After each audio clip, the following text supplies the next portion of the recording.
We return, ladies and gentlemen, with Tyre. That's the name of the team on the top versus IX Gaming. If you haven't seen it yet, this one's actually game 2, so we had game 1 before on this channel. Feel free to click that. I should be putting it probably as like an annotation, description, all that stuff. You guys will find it. It was, I would say, a bit of a devastating loss actually for Tyre, so we really have to see if they can come back now at this point. And this is for February's Open Qualifier, ladies and gentlemen. Yes, for Pokemon Worlds, the championship. So that's exciting on its own, but just to see two amazing teams like these, well, that's always a real treat. I am Dr. Kendo. Feel free to subscribe as we're looking at Art Ryu right now on this top lane. It looks like she is going to solo that top lane. Very good, very efficient at that. I have no doubts in her abilities, of course, but she will be going up against, obviously, OG, who we see entering the scene right now as the Lucario for IX Gaming. Do just want to mention, of course, I am a little bit sick. If you hear just something off with my voice, for those familiar with me or for those new, just imagine I sound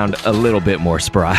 I'm gonna try though, I'm gonna try, you guys. Early KO, actually, we see Jigglypuff go down right now for Tyre. I do just want to stress, actually, as I'm saying people's names, sometimes I'm gonna get them wrong, and I am just so deeply sorry, especially to the players. I want to respect everybody, but somebody helped me realize, of course, one of Tyre's members is Aznable, not A-Z-N-able.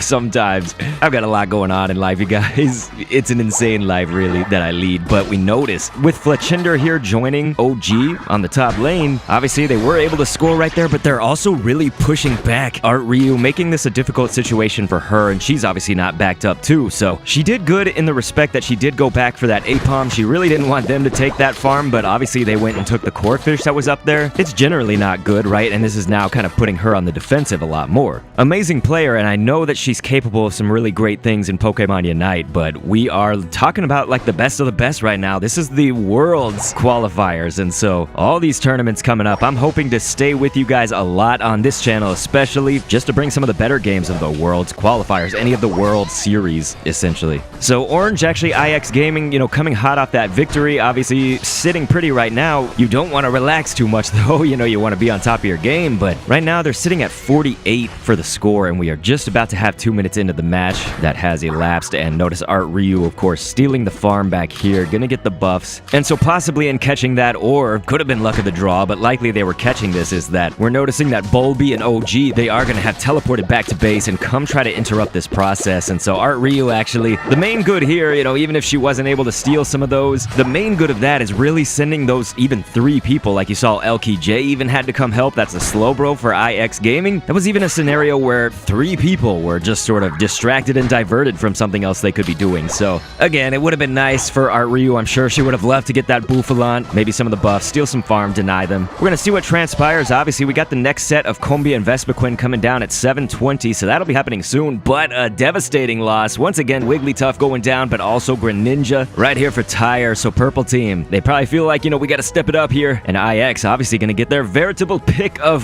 plenty of experience right here with that Combia, the Vespiquen. Those went down really quickly, and they certainly are setting themselves up for a battle at the Dreadnought. Dreadnought and Rotom appearing in just mere seconds. This is usually where the team fights start, and just as we're saying that, look at this, it has been initiated. Now you have to notice Art Ryu not in the thick of it just yet, but now finally going to be using that covet going all around. This is good. Like, Greedent can serve as an amazing distraction for these types of team fights and stuff where you want to go for that objective, but Greedent just makes it so hard. Good at stealing, which Art Ryu might have done right there. I think we're gonna have to see who got that last hit, actually, because there were just so many of Purple Squad. Tyre, very good. And you notice Cinderella, she was actually playing as, we can confirm right there, Art Ryu, but Cinderella was the Zeraora in that last game and did really good, was on a few mad tears. It was very close to this point in the last match in game 1 that Cinderella as Zeraora was just on a mad tear, KO streak of 3 or 4 at that point, and so we do like to see that continue, obviously. Good on you, Cinderella. Rex also coming in with a very clutch Starlight Recital, that Unite move. Cinderella can kind of pick off at people as we're trying to retreat, so that's nice, if you have IX Gaming trying to challenge you, maybe hit some of the opponents that are lower. Greninja, it's nice. We can just get those crits, we can just hit them, keep chipping away while kind of moving back. It all worked out well, and it looks like Art Ryu will score in a 15 up here, so now Tyre extending this lead just a little bit. You're not anywhere where you're comfortable yet, but hey, we're entering into that mid-game, and it's nice to at least be just about 100 points over. Sure beats being in a losing spot. Wow, gonna actually get pursued right here by Bulby, the Talonflame. She will go ahead and pick up the 2 citrus, heal that up, and then we're gonna see a berry belly flop come in because that last goal, no, she will not defend it fully. Definitely not without trying, because she certainly was popping off with the belches. And this is looking actually really dangerous. I mean, when you have the entire team and you're still kind of fighting, that was good on you. Good on you, Art Ryu, right there. But obviously, good on IX Gaming, right? Now, they've popped that top goal, and of course, purple, Tyre, they broke the bottom goal earlier. Looks like IX Gaming will get that Rotom pretty much uncontested at that point because, hey, we broke that top goal. Everybody else was sort of dispersed. We took out Art Ryu, gradient player for Tyre. So just like that, you know, it didn't really take that long, and that's the thing that we love about Unite sometimes. I would say a lot of us. It can give you some grief, but even from a commentary perspective too, it's like so much can happen and change just within like 10 seconds, 11 seconds, sometimes less. Being that we have these games at 10 minutes, we're jam-packing a lot of action in here. And so Rotom is going to try to advance to that top goal. Obviously, OG trying to make this happen. Will throw down the Aura Cannon actually, and Art Ryu is still going to resist. Aura Cannon will go off the other way. Look at this. Art Ryu is going to stave that off and then be backed up by Rex. That is the Wigglytuff for Tyre. And then Bulby will advance on that Dreadnought right now. Yeet Fan also, and then there's going to be a Flame Sweep. Yeah, that is, I was going to say IX Gaming is going to secure that one. So first Dread Tyre, second Dread IX, and Yeet Fan really tried, and then look at this. That's Pikachu. Will be taken down by LKJ, who I have seen made some of the greatest clutch plays with that Unite move. That would be the Slow Beam from Slowbro, a character that I love seeing get the spotlight. Been in a lot of tournaments over the last, probably like month and a half, 2 months. Slowbro, brethren, sistren, rejoice. Art Ryu will secure the KO on LKJ. Hard target to bring down, but when you at least have most of the team, which they did in this case, you know, most of IX Gaming had already backed off, and so a lot of Tyre's members, they were there, they were prepared. So inevitably a rotation for most people up top. We are going to notice one from each team, it looks like, going to be off laning right here, and possibly Rex as well for Tyre, because we're seeing Wigglytuff, now we're seeing Greninja kind of splinter off, and so this is also interesting. Notice, of course, OG possibly was going back, but no, will hang out in the tall grass, and that was very good. It was either very good communication or just being very observant and aware of where your teammates could use that help and you could pull off that ambush, and Lucario is so great for that, right? So definitely very nice. Yeet Fan going to be out of there again though for Tyre, so surely might be feeling a little bit tilted at this point, but the Berry Belly Flop goes down, and Venusaur will not escape on IX Gaming, ladies and gentlemen, with that Berry Belly Flop, with also Asnable throwing down the Cotton Guard. You're going to have these shields because Art Ryu inevitably runs the Buddy Barrier, and with that Unite move, I mean, you can get a whole entire 50 off if you got Score Shield and Buddy Barrier and you're greedent with that Unite move. So certainly going to be scoring right there. They are on fire, but I say unless you're higher than 300-400 of a points differential, then you really don't want to be comfortable, because look at this Bulby going to be slicing and dicing over here as Talonflame doing a really good job making everybody sweat. Definitely everybody on Tyre just whittled down, and LKJ right there to support. This is a good combo right here with their Eldegoss for IX Gaming, that is. That's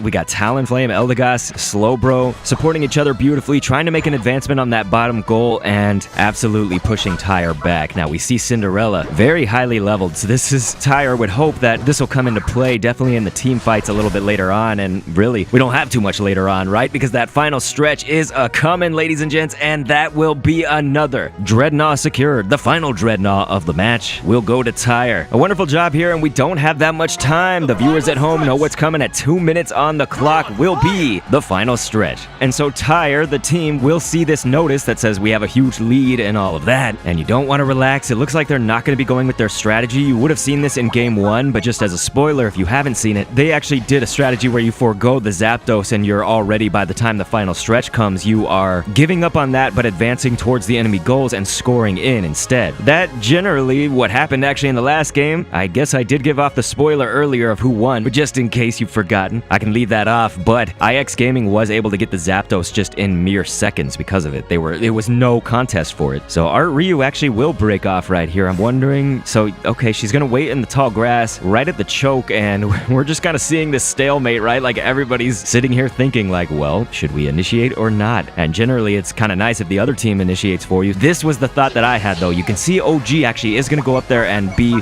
just completely uncontested on that goal. So that will be, what a goal, 100 right here, and Art Ryu trying to mimic the same. Devastating, because she will not. That actually would have been a nice, very close to 100 points right here. In the final stretch, all point values doubled, as we know. This is where the squad fight is happening. Whatever happens here, I think that's going to be very bad that Cinderella is out of this, ladies and gentlemen, because you're missing that damage dealing, that Greninja, who is levels above everybody else. Now, it's not as high now because we see some of IX Gaming's members being forced 14 right here. This is getting rough. If you are Tyre, I'd be a little bit nervous. Rex now getting caught up in the surfs and everything. This is really bad for them. So IX Gaming, they will now turn that whole thing around. So yes, they are going to get the Zapdos. It looks like Yeet Fan actually going to dodge that lightning right there from the Zap. Pretty good, but really, is it futile? I mean, obviously you want to score those goals, so not completely futile, but all of your members on Tyre are just now respawning or still out. That was just devastating. So if you are Tyre, you have got to be tilted. Oh gosh, this is just, it is insanity as the goals are flying. So IX Gaming really in that last 20 or so seconds. We will see that in the breakdown, but I'm pretty sure everybody knows who won. We can see the score breakdown first up just to get our exact totals. So yes, that will be 319 for Tyre and 630 for IX Gaming, who will move on and send Tyre down to the losers bracket here in the Worlds Qualifier. But this is it. You can see on that breakdown right there, the Zapdos obviously did help them, but they had to eliminate most everybody from Tyre to get in. All of those points just rapidly and before the time would end, right? It was actually near the last few seconds, so good on you if you're IX. That's going to be 2 victories right here against Tyre. So I'm now going to try to recover, because I know being sick, I shouldn't push myself. I am known to do that. So ladies and gentlemen, please click an end screen on screen, and thanks for viewing.